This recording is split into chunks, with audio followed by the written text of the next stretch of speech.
je vais laisser la parole à Aïché qui va devoir... Ou un micro, c'est comme tu veux, Aïché. Merci.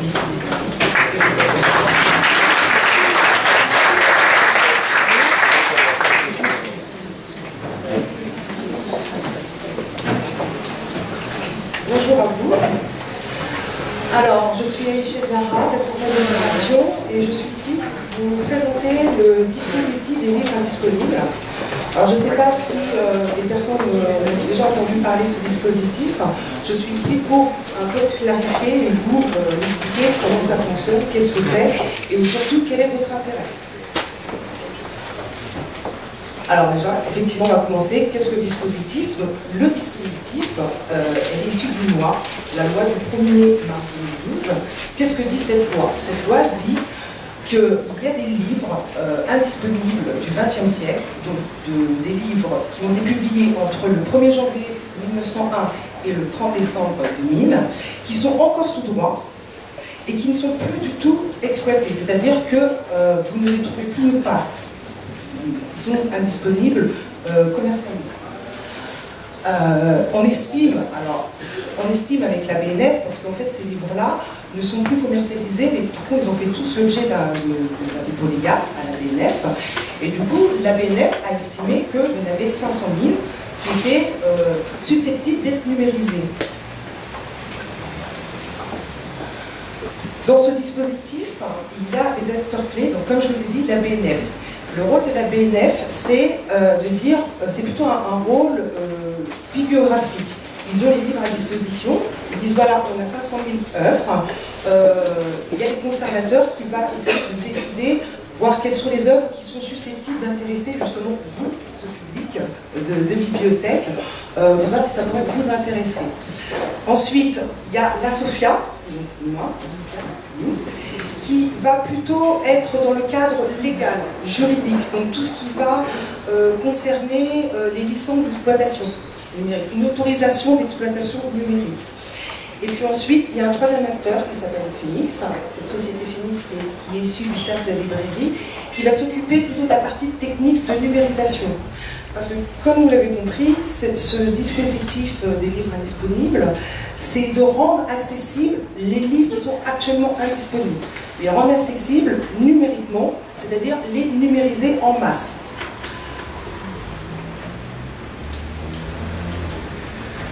Alors, où est-ce qu'on peut trouver ces livres? Comment ça fonctionne? La BNF a mis en place un registre qui s'appelle Relire. Dans ce registre, chaque 21 mars de chaque année, ils injectent des livres. Ils injectent 50 000 livres, 50 000 à 60 000 livres, nouveaux livres, dont les conservateurs ont recherché à chaque fois est-ce qu'il y aurait un intérêt pour un public. Il faut donc se rendre sur ce site et vous avez accès à tous les livres, toutes les œuvres. On peut faire une recherche par auteur, par éditeur, par année de publication, par collection. Ce registre, aujourd'hui, est fait pour justement qu'un public puisse consulter la liste, mais aussi, et ça c'est très important, ça fait partie de ce dispositif, que les ayants droit, ce qu'on appelle les auteurs et les éditeurs, puissent sortir de ce dispositif. Parce que, si vous voulez, ce dispositif, comme je vous l'ai dit, c'est un acte patrimonial. On veut sortir du placard, finalement, des livres que plus personne ne peut voir. Néanmoins, et ça c'est très important, on respecte le droit d'auteur. Donc les auteurs qui s'aperçoivent que les livres sont dans le dispositif, tant qu'on leur a demandé la permission, ils ont le droit de sortir, ils peuvent sortir à tout moment de ce dispositif. Et pour cela, ils doivent se rendre sur le site, de dire je sors du dispositif parce que ça ne m'intéresse pas, et là le livre disparaît. Voilà. Ce dispositif respecte le droit d'auteur à ce niveau-là, il peut sortir à tout moment. Alors, comment a été constituée la liste? Il faut savoir, je vous expliquais que c'était la BNF qui proposait, qui injectait des livres. Plus précisément, c'est un comité scientifique. Ce comité scientifique est constitué de représentants d'auteurs, de représentants d'éditeurs et surtout des conservateurs, donc qui vont étudier les 500 000 livres et décider, voir l'intérêt que ça peut porter. pourquoi je vous explique ça aujourd'hui? Parce que cette année, par exemple en 2015, on a mis 70 000 œuvres. Donc c'est beaucoup plus que les années précédentes. Et dans les 70 000 œuvres, il y a à peu près un centre de recherche d'histoire qui a dit, bah, écoutez, moi ce dispositif m'intéresse. Il y a des livres qu'on ne retrouve plus et dont nos étudiants cherchent désespérément et ne peuvent pas déplacer à la BNF pour une consultation sur place. Donc voilà, nous on a ces livres, ils sont précieux, donc on les propose dans le registre pour que vous puissiez les numériser et pour que plus tard on puisse les proposer à nos étudiants, à nos chercheurs en fait, aux chercheurs. Donc je vous explique ça pour dire que effectivement, d'une part il y a les conservateurs et le comité scientifique qui va proposer des livres, mais ce qui est intéressant dans ce dispositif, c'est que vous, finalement le public cible, puissiez aussi proposer des livres, des collections, des thèmes, des auteurs dans ce dispositif pour que vous puissiez finalement les avoir. Vous puissiez vous-même proposer à vos étudiants, à vos chercheurs. Donc on va parler un peu le contenu du registre. On a beaucoup, c'est vraiment des chiffres approximatifs, mais ça vous permet de voir un petit peu une large vision. On a beaucoup de sciences humaines et sociales. Alors dans les sciences humaines et sociales, ça regroupe vraiment énormément de sous-catégories. On va avoir par exemple la géographie, on va avoir les sciences économiques et sociales. On a vraiment beaucoup de choses. On a de l'histoire, donc de l'histoire pure, c'est des codifications BNF, donc c'est vraiment l'histoire du XIVe siècle, etc. Et de la littérature pure. Donc vraiment, c'est soit ça peut être des contes d'auteurs, ça peut être de la littérature, comme je vous l'ai dit, qui date de 1915, etc. Voilà, c'est vraiment toute forme de littérature qui pourrait intéresser. Alors là, peut-être plus les bibliothèques municipales, mais bon, c'est quand même une chose qu'on propose. Alors ce qui est aussi intéressant, c'est qu'aussi, je vous ai fait aussi une répartition par année. Alors je sais bien que vous, en tant que bibliothèque universitaire, vous êtes plutôt intéressé par des livres plutôt récents. J'entendais tout à l'heure que, par exemple, les mathématiciens recherchaient plutôt à avoir des livres neufs, mais il y a aussi des centres de recherche qui peuvent avoir des livres spécialisés sur, je ne sais pas, une période de l'histoire. Et donc, comme vous le voyez, on a beaucoup de livres entre les années 50 et les années 80. On en a aussi beaucoup entre post-81. Pourquoi? Parce que, tout simplement, c'est une question de codification, dans le sens où, je crois que c'est après 73, il y avait les codes EAN. Et c'est plus facile, avec les codes ISBN, pardon, excusez-moi, avec les codes ISBN, de pouvoir identifier le livre et aussi identifier les auteurs. Voilà, c'est juste ça. Mais on a quand même, on essaie de faire l'effort, en tout cas dans la mesure de possible, de mettre des livres de tout le siècle, de tout le XXe siècle. Voilà. Alors, donc tout ça, c'est bien, mais comme je vous l'ai expliqué, je vais vous parler du rôle de la SOFIA, du travail. Alors, le rôle de la SOFIA, comme je vous l'ai dit en préambule, c'est plutôt on est plutôt dans le caractère plutôt juridique, dans le cadre légal. C'est-à-dire que, comme je vous ai dit, des auteurs et des éditeurs peuvent sortir du dispositif s'ils le souhaitent. Donc nous, on est garant de cette sortie. On vérifie que chaque personne qui a demandé à sortir soit bien sortie. On est aussi, parallèlement, on propose des licences d'exploitation numérique. D'accord ? C'est-à-dire que tous les livres qui sont aujourd'hui dans le registre ont, comme je vous l'ai dit, vocation à être exploités, mais pour qu'ils soient exploités, il faut une licence d'exploitation numérique. C'est une autorisation, en quelque sorte. Et donc on délivre cette opération, enfin cette autorisation.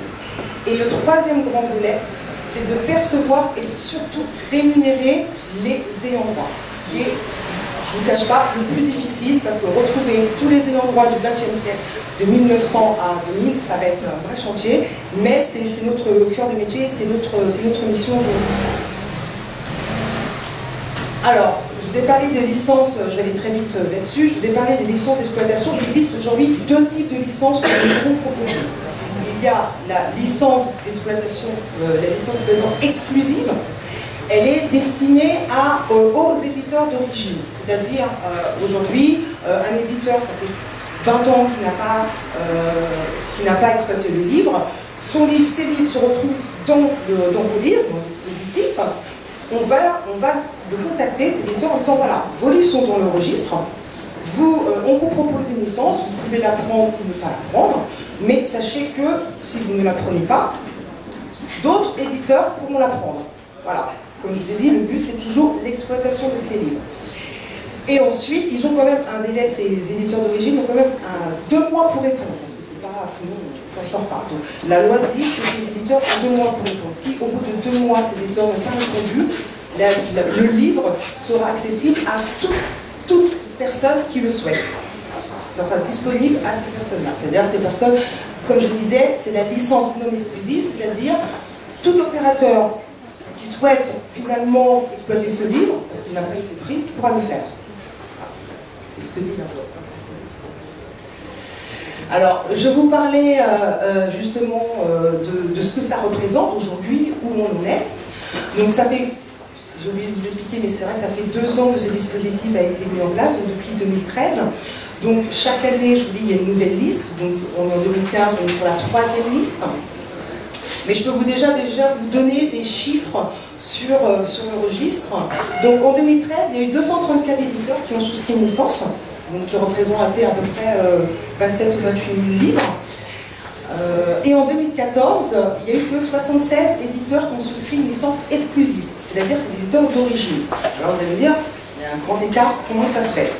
Tout simplement, c'est que la liste Relire 2013, il y avait énormément de livres des années 80 à 2000. Mais la liste 2014, il y avait beaucoup de livres de 1910 à 1960. Donc là, on a du mal à trouver des éditeurs d'origine. Et du coup, il y a eu beaucoup moins de souscriptions de licences des éditeurs. Voilà, c'est juste ça la différence. Et de plus, pour la liste 2014, il y avait beaucoup moins de livres. Donc c'est normal qu'entre 2013 et 2014, il y a eu moins d'éditeurs. Pour les licences non exclusives, en revanche, là, ça intéresse tous les éditeurs, on a aujourd'hui plus de 20 000 livres qui ont été souscrits en licence non exclusive. C'est-à-dire qu'il y a un ou plusieurs éditeurs ou opérateurs, c'est pas forcément que des éditeurs, hein, je souligne ça, qui ont été intéressés par ce dispositif. Ils ont dit, ok, moi je prends ces livres, je vais les numériser et je vais les proposer dans une plateforme. Alors, comment souscrire? Je vais aller très vite. Pour souscrire une licence, il faut se rendre sur notre site. Donc, soit vous avez un code d'accès, soit vous créez un profil. Et là, bon, c'est expliqué. C'est une recherche par titre, par auteur, éditeur, une recherche multicritère. Et vous pouvez faire un panier. C'est très simple. Hein. Vous y allez, vous faites un panier et puis vous souscrivez. C'est vraiment très simple. Alors, je vous parlais aussi du 3e grand volet qui est la rémunération, donc c'est un peu, j'ai envie de dire, le nerf de la guerre. C'est aujourd'hui la SOFIA, le rôle de la SOFIA, c'est de rémunérer donc ses auteurs. Comme je vous l'ai dit, c'est assez difficile déjà de les localiser, en fait, c'est ça le plus difficile. Mais on a quand même prévu dans les licences exclusives une part de rémunération des auteurs, des ayants droit. Donc, une licence exclusive de 10 ans, aujourd'hui, si un éditeur d'origine prend la licence, il doit nous reverser 15% du prix hors taxe. Voilà. Ça, c'est parce qu'on doit garantir 1 € minimum pour l'auteur. Minimum. On ne peut pas donner moins que 1 €. Voilà. Donc, là, dans la répartition, l'auteur retrouve tous ses droits, 100%. Il a tous ses droits. L'éditeur, lui, il va finalement pouvoir se rémunérer sur sa marge commerciale. Donc c'est pas nous, la SOFIA, concrètement, qui allons de reverser quelque chose. Pour les licences non exclusives de 5 ans, là, l'éditeur, l'opérateur doit nous reverser donc 20%, un peu plus, 5%, avec toujours 1 € minimum garanti. D'accord. Par contre, si, je pense que là vous êtes bien au courant, si l'opérateur prend un format, propriétaire, là, on considère qu'il doit nous donner beaucoup plus. Parce que, comme je vous le dis, les livres soient exploités et la licence oblige l'opérateur à passer par au moins 2 plateformes. Voilà. C'est le maximum, c'est le minimum qu'on demande aujourd'hui. L'auteur va recevoir 50% avec un minimum d'expertise de 0,75 et l'éditeur, s'il est encore en activité, bien évidemment, recevra lui 25 centimes, pardon, 25 centimes. Donc évidemment, si l'éditeur n'est plus en activité, c'est l'auteur qui prendra la totalité des droits. Ça, voilà. Alors,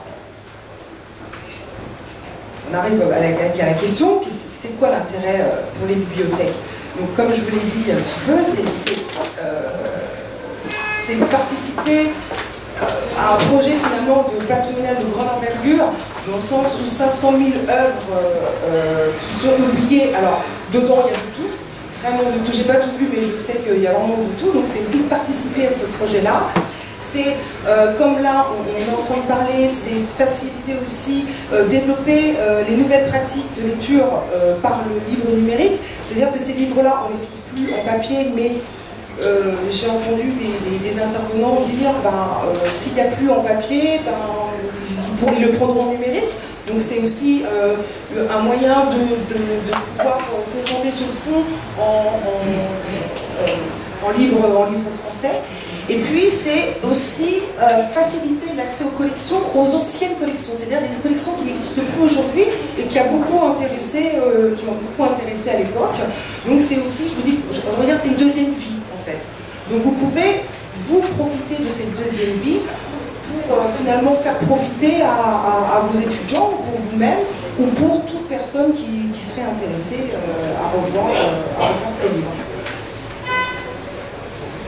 Voilà.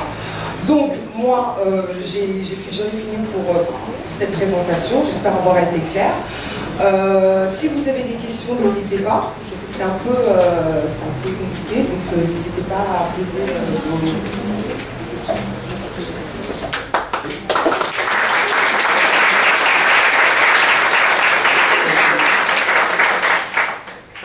C'est vrai que la rémunération est assez complexe, mais moi, sincèrement, je suis ravi de vous avoir présenté Aïchi ce projet-là, parce que je trouve qu'il est noble de vouloir remettre en avant des livres qui sont disparus. Oui, moi j'ai pas tout compris, parce que je suis éditeur, j'ai des livres qui se sont retrouvés dans cette liste, or j'ai aucun livre épuisé, alors ça c'était la première chose. Ensuite, effectivement, on avait 2 mois pour sortir de la liste, ce que je n'ai pas fait, et là vous dites que en fait, quand on va sur la base, on peut à tout moment sortir les livres du dispositif. Mais alors c'est complètement contradictoire avec le fait qu'on nous a laissé 2 mois pour en sortir. Oui, alors... Ça c'est la première chose. Puis après je vais vous dire la deuxième chose. Vous dites, alors à la limite je récupère mon livre, qui n'est pas épuisé, donc je ne sais pas pourquoi il est dans cette liste, mais enfin bon, c'est comme ça.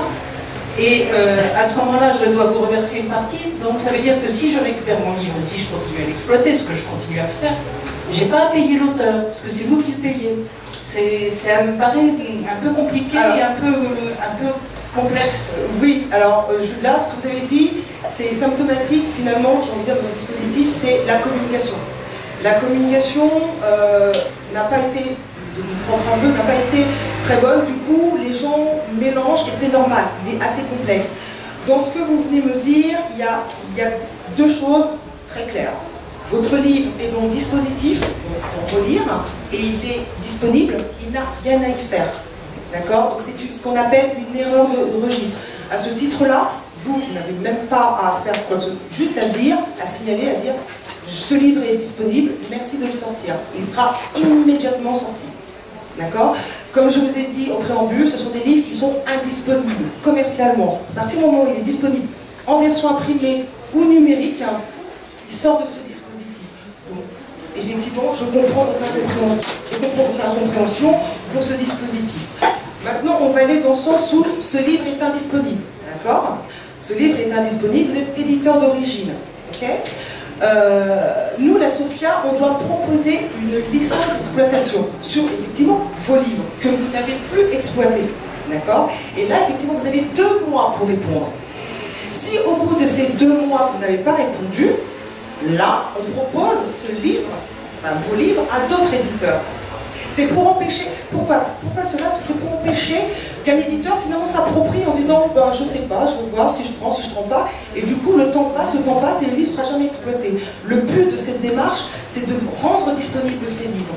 Donc, Vos livres sont disponibles, il faut les sortir. Ça, c'est signifier, dire, je signale que c'est une erreur de registre. Si en revanche, vos livres sont présents dans le dispositif, mais qu'ils ne sont pas exploités, alors là, effectivement, vous devez suivre ce processus, à savoir, soit vous souscrivez une licence, soit vous demandez à sortir du dispositif. Mais attention, si vous demandez à sortir du dispositif, vous avez une obligation d'exploiter ce livre. Voilà, c'est-à-dire que les éditeurs ont finalement un rôle différent. Les auteurs peuvent sortir quand ils veulent, ils n'ont pas de compte à rendre. Les éditeurs, en revanche, ont un compte à rendre sur l'exploitation de ces livres, quoi qu'il arrive. Sauf si, bien sûr, il est déjà exploité. Je ne sais pas si je peux répondre à une question.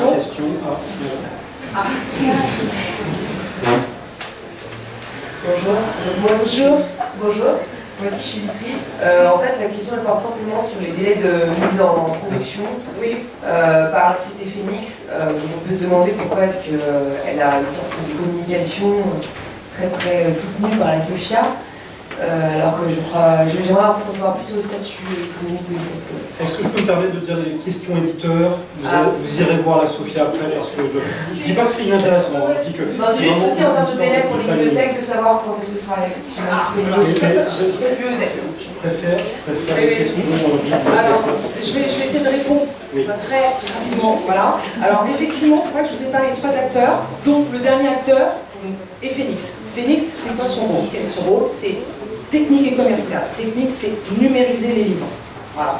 Son rôle, c'est de numériser ces livres et de transformer ce fichier en Word.